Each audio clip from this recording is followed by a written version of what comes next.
വണക്കം മക്കളെ, വണക്കം. അങ്ങനെ ഇന്നലെ തൊട്ട് സോഷ്യൽ മീഡിയയിൽ മൊത്തത്തിൽ ഇൻസ്റ്റഗ്രാം ആയിക്കോട്ടെ, ഫേസ്ബുക്ക് ആയിക്കോട്ടെ, യൂട്യൂബ് ആയിക്കോട്ടെ, എല്ലാവരുടെയും ഒരു സന്തോഷം, ഹാപ്പിനെസ് ഇതെല്ലാമാണ് വന്നിരിക്കുന്നത് സിനിമാ മേഖലയിൽ നിന്നും. കാരണം വേറൊന്നുമല്ല, നമ്മുടെ ലാലേട്ടൻ്റെ തുടരും എന്ന് പറഞ്ഞ ഒരു പടം റിലീസായിരിക്കുന്നത്. എല്ലാ പ്രതീക്ഷയും തരുൺ മൂർത്തി എന്ന് പറയുന്ന സംവിധായകനിലോട്ട് മൊത്തത്തിൽ അവരുടെ എല്ലാ കണ്ണുകളും തരുൺ മൂർത്തിയിലോട്ട് അർപ്പിച്ചു വെച്ചിരിക്കുക നമ്മുടെ പ്രേക്ഷകർ. കാരണം നമ്മളുടെ ലാലേട്ടനെ തിരിച്ചു കൊണ്ടുവരുമോ എന്നുള്ള ഒരു പ്രതീക്ഷയിലാണ് ഇത് പ്രേക്ഷകർ. ഞാനടക്കമുള്ള ഒരു ലാലേട്ടൻ ഫാൻ എന്നുള്ള ലെവലിൽ എല്ലാവരും പ്രതീക്ഷയിൽ തന്നെയായിരുന്നു. ഇതിനു മുൻപ് നമ്മുടെ രാജുവേട്ടനിലായിരുന്നു പ്രതീക്ഷ. പക്ഷെ എമ്പുരാൻ ഇറങ്ങിയപ്പോൾ എന്തോ ഒരു പടം ഇൻഡസ്ട്രിയിൽ ഹിറ്റാണെന്നൊക്കെയാണ് അവർ പറയുന്നത്. പക്ഷെ പടം വെച്ച് നോക്കുമ്പോൾ ലാലേട്ടന് വലിയ സ്പേസ് ഒന്നുമില്ല. ലാലേട്ടൻ ആകെ 5-10 മിനിറ്റ് മാത്രം ആ പടത്തിൽ ഉള്ള പോലെ ഉള്ളൂ. അതുകൊണ്ട് തന്നെ ആർക്കും സംതൃപ്തി ആയിട്ടില്ല ലാലേട്ടനെ കണ്ടിട്ട്. ഒരു മുഴുനീള ലാലേട്ടൻ ചിത്രം കണ്ട പോലെയൊന്നും ആയിരുന്നില്ല എമ്പുരാൻ എന്ന് പറഞ്ഞ പടം കണ്ടപ്പോൾ. ഒരഴിഞ്ഞാട്ടമൊന്നും കണ്ടില്ല. പിന്നീടാണ് ഈ പറഞ്ഞ തുടരും എന്ന പടത്തിലോട്ട് ഒരു ഫോക്കസ് ആയതും ഈ പടം എങ്ങനെയെങ്കിലും ഹിറ്റാവും. കാരണം ഈ പടം ചെയ്ത തരുൺ മൂർത്തി എന്ന് പറഞ്ഞ സംവിധായകന്റെ മുൻകാല ചരിത്ര പടങ്ങളെല്ലാം എടുത്തു നോക്കിക്കഴിഞ്ഞാൽ ഓപ്പറേഷൻ ജാവ, സൗദി വെള്ളിക്ക, മറ്റു പടങ്ങൾ സമ്മാനിച്ച ഒരാളെന്ന നിലയ്ക്ക് ഈ പടത്തിന് എങ്ങനെ കൊണ്ടുപോകും എന്നുള്ളൊരു ചിന്താഗതിയിലായിരുന്നു പ്രേക്ഷകർ. അപ്പോൾ വൈകാതെ അതിൻ്റെ പോസ്റ്റേഴ്സ് വന്നു, ഒരു ഫാമിലി മാൻ്റേത് വന്നു, പിന്നെ ടീസർ വന്നു, ട്രെയിലർ വന്നപ്പോൾ ഓൾമോസ്റ്റ് അതൊരു ഫാമിലി പടം, ഫീൽ ഗുഡ് മൂവി എന്നുള്ള ലെവലിലാണ് ഈ പടം നമ്മുടെ മുന്നിലോട്ട് ആ ട്രെയിലറെല്ലാം വന്നത്. ഏറെ പ്രതീക്ഷയായിരുന്നു. കാരണം നമ്മുടെ ലാലേട്ടനെ കാണാൻ പറ്റുമോ, നല്ലൊരു ഇൻഡസ്ട്രിയിൽ ഹിറ്റാക്കാൻ പറ്റുമോ എന്നുള്ളതെല്ലാം മനസ്സിൽ തോന്നിയിട്ടുണ്ടായിരുന്നു. അവസാനം ഈ ഒരു പടം നിലവിൽ ഇറങ്ങി പടം കണ്ടുകൊണ്ടിരുന്ന് പടം ഇങ്ങനെ മൂവ് ചെയ്ത് പോയി 2.25 മണിക്കൂർ എന്തോ പടമുണ്ട്. പടം ഇങ്ങനെ മൂവ് ചെയ്ത് പോയി, ഇങ്ങനെ അവൻ്റെ ഫാമിലിയിലൂടെ കടന്നുപോയി ഈ പടം ഇൻ്റർവെൽ ബ്ലോക്കിൽ കൊണ്ട് എത്തിച്ചവിടെ നിന്ന് പിന്നെ പടത്തിൻ്റെ റേഞ്ച് അങ്ങോട്ട് മാറി.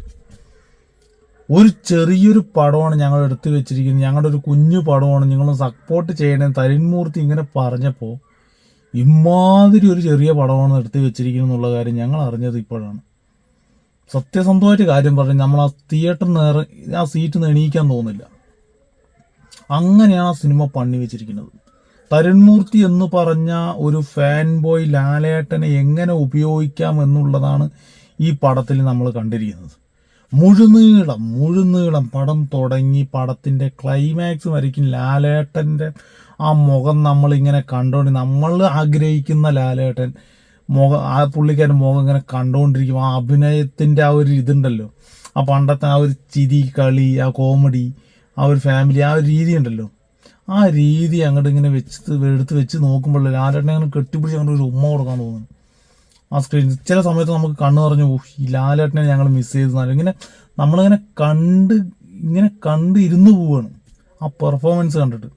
തരുൺ മൂർത്തി പറഞ്ഞു, നമ്മൾ ആ ഒരു പെർഫോമൻസ് ഇങ്ങനെ ഷൂട്ട് ചെയ്യുന്ന സമയത്ത് വിളിക്കണ്ടോ കൊണ്ട് ഇങ്ങനെ ഇരിക്കണമെന്നൊക്കെ പറഞ്ഞില്ലേ. നമുക്ക് ഞാൻ പറഞ്ഞില്ല, ഒരു സീന് കഴിയണ്ട തോന്നും. ഓരോരോ ആ പടത്തിൽ എത്ര സീനുണ്ടോ ആ സീനൊക്കെ കഴിയണ്ട. കാരണം നമ്മൾ അത്രയും എൻഗേജ്ഡ് ആകണം അതിനകത്തോട്ട്. ഒരു ഫാമിലി മാൻ്റെ ലൈഫിലോട്ട് നടക്കുന്ന സംഭവ വികാസങ്ങളാണ് ഈ ഒരു പടം പറഞ്ഞു വെക്കുന്നത്.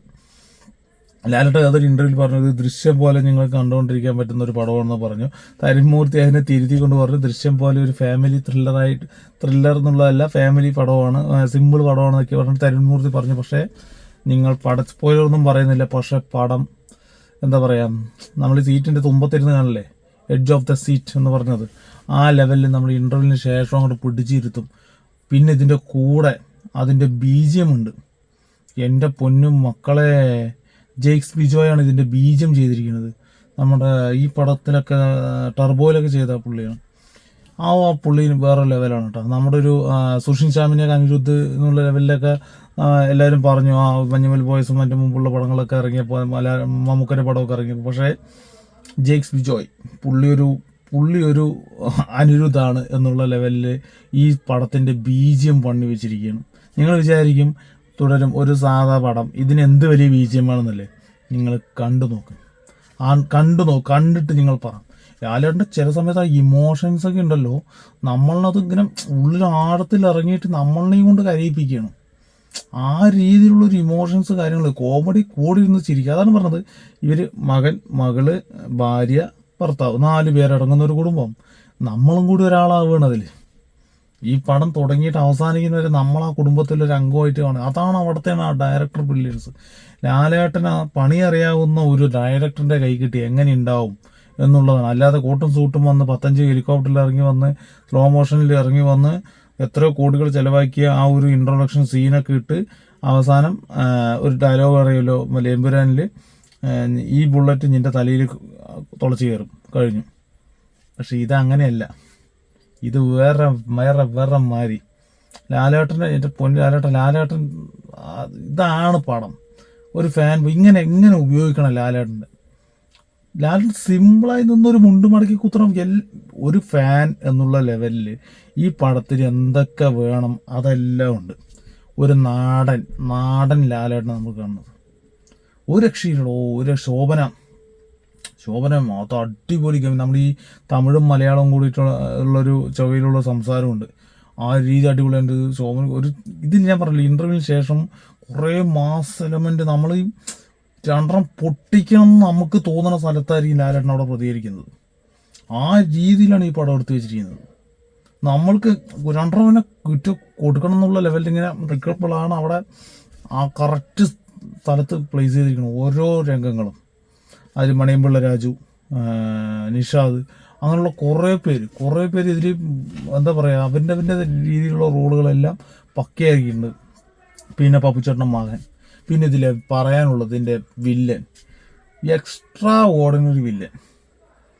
ഒന്നുമില്ല, വെറുതെ ചിരിച്ചു കൊണ്ടിട്ട് മുഖത്ത് നോക്കിയിട്ട് ഒരു വളുപ്പം ചിരിയും ചിരിച്ചിട്ട് മാസ് പറഞ്ഞിട്ടൊരു വില്ലനെ നമുക്ക് പേടിയാവും. ഇതെന്ത് വില്ലനാടെ, എന്താണ് വില്ലൻ, ഇങ്ങനെ നമുക്ക് തോന്നും ഒരു വില്ലനെ. അല്ലാതെ മറ്റേതുപോലെ കൂട്ടും സൂട്ടും 10 കാറിൽ വന്ന നമുക്ക് ഇതെന്ത് വില്ലൻ തോന്നുന്നില്ലേ? ഇതാണ് വില്ലൻ. നമ്മൾക്ക് ആ അയ്യപ്പനും കോശിയിലെ മുണ്ടൂർ മാടനെ നമ്മൾക്ക് ഇങ്ങനെ പറഞ്ഞിട്ടുള്ളൊരു ഇങ്ങനെ അവൻ ഇങ്ങനെയാണെന്നൊക്കെ പറയുമ്പോൾ നമുക്ക് ഉള്ളിലുള്ളൊരു പേടിയുണ്ട് കാണുമ്പോൾ. ഇയാളിനി പൊടിച്ചടിക്കോ, എന്തൊരു മനുഷ്യൻ എന്നുള്ളത് തോന്നില്ലേ? അങ്ങനത്തെ ഒരു മനുഷ്യനാണ് ഈ ഒരു പടത്തിൽ പോലീസുകാരൻ. അതൊരു രക്ഷയില്ല പുള്ളിക്കാരൻ്റെ അഭിനയം. അതാ പറഞ്ഞു, ഈ ഒരു പടത്തിനെ ടോട്ടലായിട്ട് തരുൺമൂർത്തി എന്ന് പറഞ്ഞ ഫാൻ പോയി അറിഞ്ഞ് പണി വെച്ചിരിക്കണം. 100ൽ 120% നമ്മൾ എന്താ പറയുക, ലാലേട്ടനെ കൈയടിച്ചിട്ട് ഇതിൽ ഇറങ്ങി വരാൻ പറ്റുള്ളൂ. അവസാനത്തെ ഒരു ചോട് ചരിച്ചുള്ള നടപ്പ് എൻ്റെ പൊന്നെ കണ്ണെന്ന് മാറില്ല. ഞാൻ പറഞ്ഞല്ലോ, 1 ടൈം വാച്ചബിളല്ല. നിങ്ങൾക്കിത് എത്ര പ്രാവശ്യം നിങ്ങൾക്ക് തിയേറ്ററിൽ പോയി കണ്ടാലും ഇല്ലേ, നിങ്ങൾക്ക് ഇനിയും ലാലേട്ടനുള്ള ഇഷ്ടം കൂടുന്നല്ല, ഒരു തരി കുറയില്ല. Tharun Murthy, hands off you man.